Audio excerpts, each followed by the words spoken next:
है गुरुदेव की मैं साधना बहुत किया हूँ। हाँ जी, माँ भगवती दुर्गा का और कमरू कामाख्या में 2006 से ही जुड़ा हुआ हूँ। हाँ बीच में एक गुरुदेव भी मैं बनाया था, हाँ जिनका नाम शंकर झा था। हाँ वो कमरू कामाख्या से ही जुड़े हुए थे, बिहार का ही थे।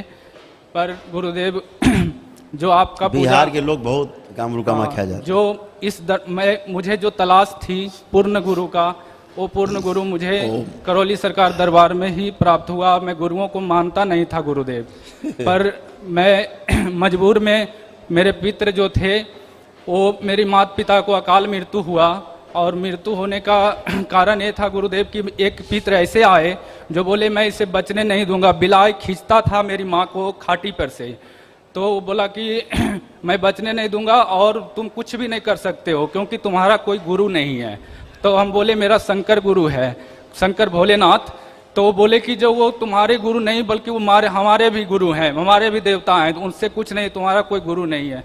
इसलिए गुरु की तलाश में मैं भटका बहुत, लेकिन कोई गुरु ऐसा नहीं मिला। तो अंत में मैं उन्हें ब्राह्मण जान करके गुरु को समझा, और वो अच्छे व्यक्ति थे, लेकिन कोई ज़्यादा ये नहीं किए कि जो मैं उनके साथ या मेरे साथ कोई ऐसा प्रभाव।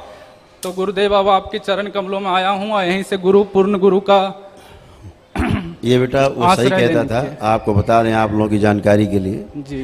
प्रसंगवश बात चली है तो निकल आता है तो बोल देना चाहिए जी, नहीं तो बदहजमी हो जाएगी, नहीं निकालेंगे तो होता क्या है, ये आसुरी शक्तियाँ सही कहती हैं जी। इनमें तमाम आसुरी शक्तियाँ ऐसी रहती हैं जिनके पास शिव की शक्ति रहती है जी।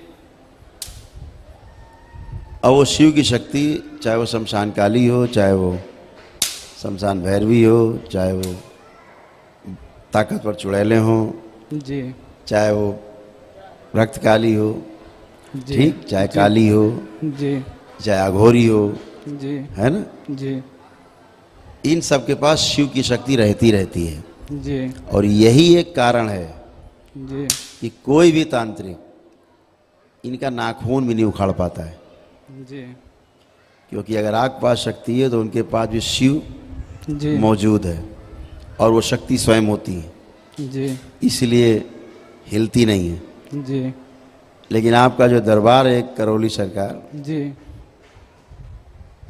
ये वो स्थान है जहाँ से तंत्र शुरू होता है और गोल गोल घूम के सब जगह से यहीं आके समाप्त हो जाता है। जी, बिल्कुल सत्य बात है गुरुदेव। इसीलिए यहाँ से बचते नहीं हैं। नहीं बचेंगे कोई भी नहीं। इनकी शिव की शक्ति पहले छीन ली जाती है, जी, सबसे पहले आते ही काम होता है।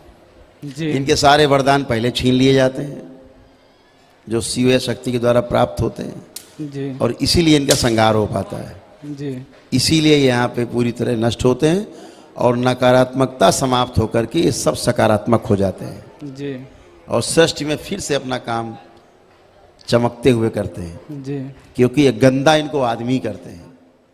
जी गुरुदेव। शमशान से ज़्यादा पवित्र स्थान नहीं, नहीं है। लेकिन जी, एक से एक खतरनाक शक्ति निकलती है, जी, बंधी हुई, एक से एक खतरनाक ब्रह्मांड की सृष्टि की शक्ति। जी, तो क्या करते हैं, शक्ति को नष्ट नहीं किया जा सकता है, शक्ति की गंदगी को नष्ट किया जा सकता है। जी, तो दरबार उनकी नकारात्मकता, उनकी गंदगी को नष्ट करता है, और जब वो स्वयं प्रकाशित होती हैं तो वो तो अच्छी हैं ही, जैसे आप अच्छे हो, जी, लेकिन गंदगी अंदर है तो आप गंदगी से प्रभावित हैं, जी, तो वो ऐसी हरकतें कर रहे हैं। जी, गंदगी खत्म और आप अच्छी बातें कर रहे हैं।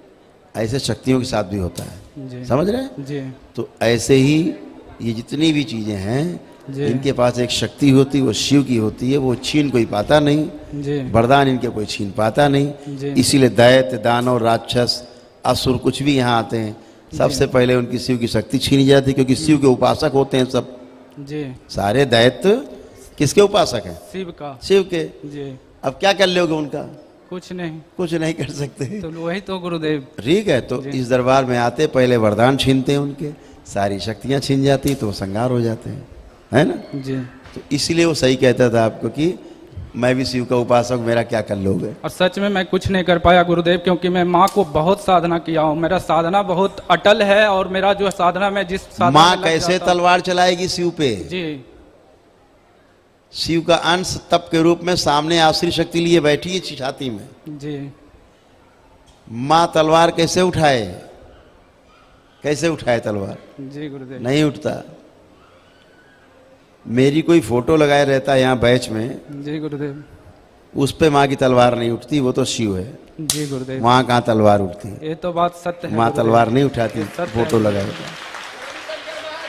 ये दरबार ऐसे दरबार हैं गुरुदेव, जो आज जो तंत्र के लोग जो भटक रहे हैं इधर उधर, मात्र करौली सरकार का नाम लेने से उसके वो जो तंत्र के लिए जो जो कर नहीं सकता है, उससे ज्यादा वो ऐसे ही ठीक हो जाएंगे गुरुदेव, ठीक हो सिर्फ जाते हैं। नाम लेने से। बिल्कुल ठीक और होता है। दरबार पहुंच करके और पूरे प्रक्रिया करने की तो बात ही कुछ और है केवल गुरुदेव। वीडियो देखता रहे, हाँ। घड़ी में घंटी लाता रहे, जी। बाबा माता का अपने आप ही जी। ठीक हो जाएगा। जी गुरुदेव।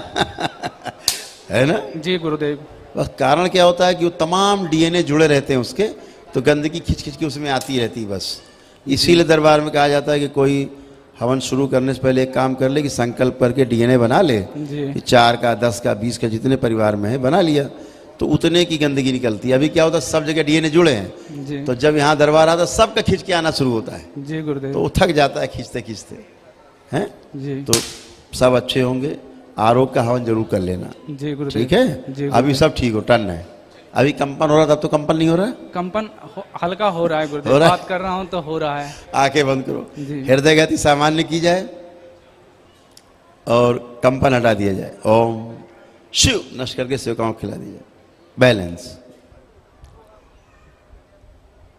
3 बार बोलो नमः शिवाय। ओम नमः शिवाय, ओम नमः शिवाय, ओम नमः शिवाय। आंख खोल लो, बंधन की चोट न करो। ओम नमः शिवाय, ओम नमः शिवाय, ओम नमः। गुरुदेव, हाँ, पत्नी को उसी थोड़ा की स्मृति आ रही थी।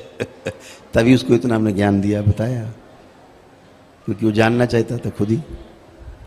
हाँ बेटा। गुरुदेव, पत्नी को वो ज्यादा दरबार से जुड़ी, हम तो जुड़े पहले, उनको नमन के लिए बताए, वो हवन के लिए उत्सुक वो सबसे ज्यादा हुई। अभी उस समय खड़ी है ना जी। उन्हें कोई कष्ट नहीं। इन्फेक्शन है गुरुदेव नाभि से नीचे, वो जो है जो कि अब नोचनी कोई 3 कष्ट महीने नहीं, से हो अभी गया कोई है। कष्ट नहीं। बेटा चेक करो अपने आप जो को, बोलती है कि जो काटता है बैठिए, कीड़ा की उठिए, तरह। चलिए फिरिए, चेक करिए अपने आप को, कुछ नहीं बचा। बच्चे बड़े वाले हैं गुरुदेव, उसको भूल जाता है जो पढ़ता है जो। 1 मिनट, अब खड़े होइए। अब बच्चों की तरह बैठेंगी, खड़े होंगी। कोई कष्ट है बेटा? लग रहा है आपको कोई कष्ट? अभी कुछ भी नहीं लग रहा है। समझ गए? तो सब कुछ कष्ट खत्म हो गए। जो मारण में जो रोगी स्मृतियां हैं वो चली जाएंगी, तो सब काम खत्म हमेशा की। ठीक है? खुश हो बेटा, प्रसन्न रहो, मस्त रहो।